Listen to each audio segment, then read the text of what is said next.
semua, semoga dalam keadaan sehat dan bahagia.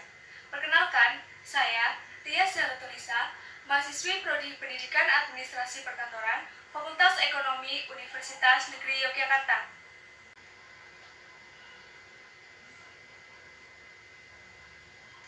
Sebelum saya menyampaikan materi presentasi, terlebih dahulu saya akan menyampaikan sebuah quotes yang sangat masyhur dari Imam Syafi'i yang berbunyi, "Waktu laksana pedang, jika engkau tidak menebasnya, maka waktu yang akan menebasmu."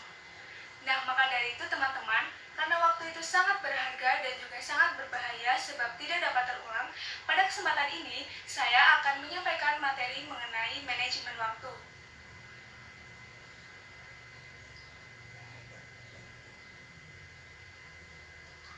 Saya akan sedikit mencontohkan kegiatan mahasiswa.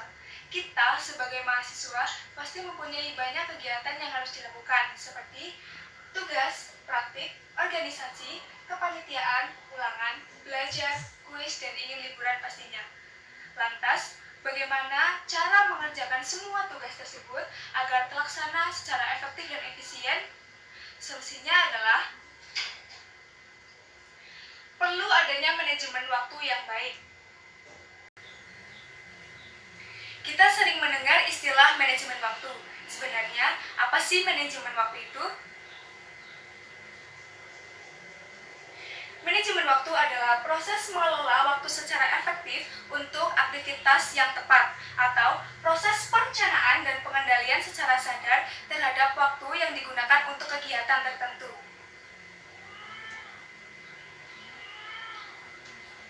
Selanjutnya ada manfaat manajemen waktu. Ada beberapa manfaat yang dapat diperoleh apabila memiliki manajemen waktu yang baik. Yang pertama, meningkatkan produktivitas efisiensi dalam pekerjaan. Manajemen waktu yang baik akan membawa fokus dan perhatian kepada target pencapaian. Yang kedua, meningkatkan kepuasan pekerjaan dan peningkatan peluang. Kegiatan atau pekerjaan yang selesai tepat waktu dan sesuai akan menambah rasa puas secara pribadi dan memberikan kelebihan waktu sehingga mampu mengeksplorasi peluang-peluang lain yang ada. Manfaat yang ketiga yaitu mengurangi kadar stres dan tekanan. Dengan tercapainya target pencapaian dan ketepatan waktu akan mengurangi beban kerja, stres, dan tekanan. Manfaat yang terakhir yaitu mencapai target dan tujuan. Target yang diinginkan akan lebih cepat tercapai dan sasaran yang diinginkan akan lebih jelas. Yang selanjutnya ada hambatan manajemen waktu. Ada beberapa kebiasaan yang dapat menghambat manajemen waktu, yaitu yang pertama, mendahulukan kegiatan atau pekerjaan yang disukai, kemudian baru mengerjakan kegiatan atau pekerjaan yang kurang diminati. Yang kedua, mendahulukan pekerjaan yang mudah sebelum mengerjakan kegiatan yang sulit. Yang ketiga, mendahulukan pekerjaan yang cepat selesai, kemudian baru mengerjakan kegiatan yang membutuhkan waktu lama. Yang selanjutnya, mendahulukan pekerjaan darurat dan mendesak, kemudian baru mengerjakan kegiatan yang penting.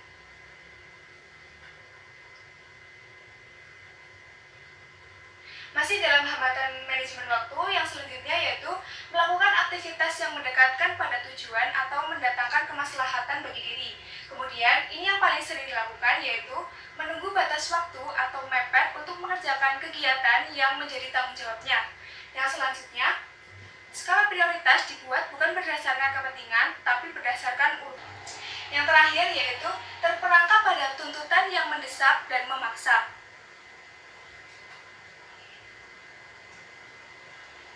Yang selanjutnya ada aspek manajemen waktu. Menurut Atkinson, ada beberapa aspek dalam manajemen waktu, yaitu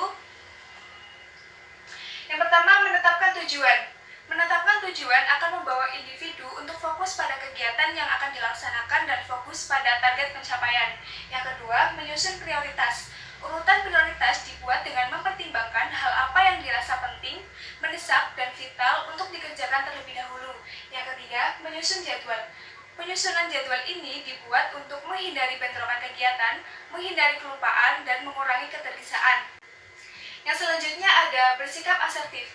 Sikap asertif dapat juga diartikan sebagai sikap yang tegas untuk berkata tidak atau menolak permintaan orang lain secara positif.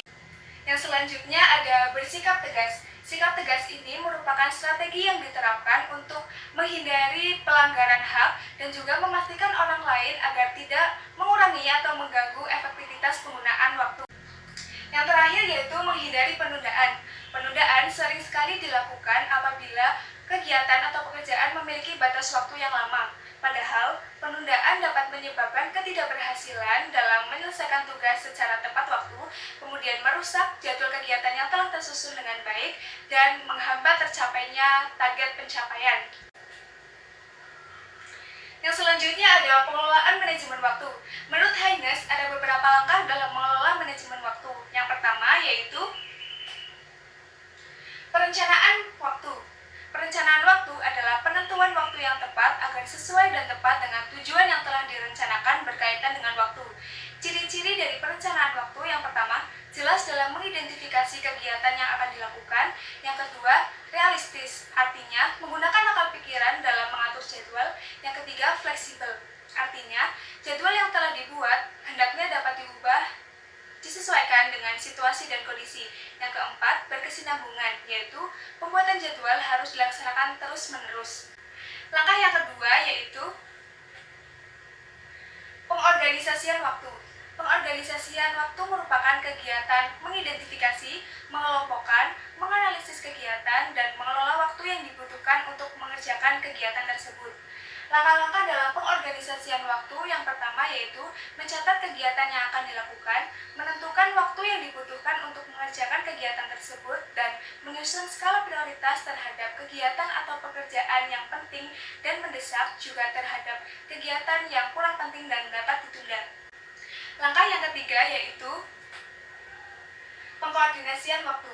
Pengkoordinasian waktu merupakan kegiatan mengkoordinasikan dan menyelaraskan kegiatan agar tercapai secara efektif dan efisien dan sesuai dengan perencanaan waktu yang telah ditentukan dan target yang diinginkan.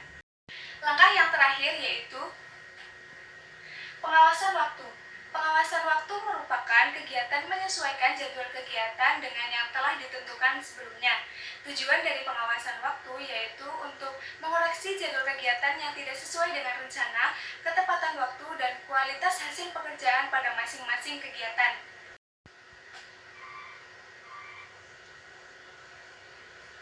Sebelum saya mengakhiri presentasi ini, saya ingin menyimpulkan bahwa manajemen waktu merupakan hal yang sangat penting, sehingga terdapat beberapa aspek di dalamnya yaitu menetapkan tujuan, menyusun prioritas, membuat jadwal, bersikap asertif, bersikap tegas, dan menghindari penundaan.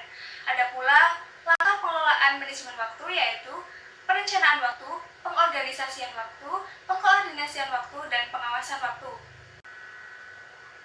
Nah, sekarang saya ingin mengajak teman-teman semua untuk memulai memanajemen waktu dengan baik sehingga dapat melaksanakan kegiatan atau pekerjaan secara efektif dan efisien, meningkatkan kepuasan kerja dan peningkatan peluang, mengurangi stres dan tekanan, serta dapat mencapai target dan tujuan dengan cepat. Sekian dari saya, terima kasih atas perhatiannya. Wassalamualaikum warahmatullahi wabarakatuh.